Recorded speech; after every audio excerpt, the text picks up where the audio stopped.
Arnai, tau būtina rėkti ant vaikų, negali gražiai jam pasakyti. Tai kad jie negirdi, kai aš gražiai sakau. Tai kad jie bijo tavęs. Išmok nubrėžti ribą nerėkdamas.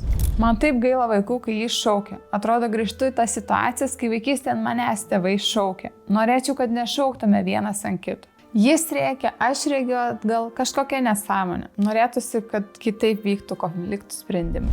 Aš ir pats nenoriu ant vaikų rėkti. Nežinau tai kaip save sukontroliuoti. Aš tik tokį pavyzdį mačiau vaikystėje ir kažkaip nepavyksta man tų ribų brėžti. Kiek vis dėlto daug emocinio bagažo veikia mūsų kasdienį elgesį, ypač su vaikais. Aš nežinau, kaip teisingai auklėti vaikus, nėra mano tai tema, bet žinau, kad šitie konfliktai poroje yra vieni sunkesnių. Ir naivu tikėtis, kad nemokėdami valdyti net paprastesnių konfliktų, taiga sugebėsim išspręsti šį, kai lengvas sprendimas dažnai yra apskritai neįmanomas. Todėl pirmas žingsnis yra tobulinti santykius bendrai ir tik po to arba lygiai greičiai imtis šio klausimu. O jeigu dar ir su savo emocinė praeitim dirbtumėm, gali būti, kad rezultatai nustebintų ir mus pačius. Tikiuosi kažkada susimatysim su jumis mokymuose, o kol kas pasiekite profilį.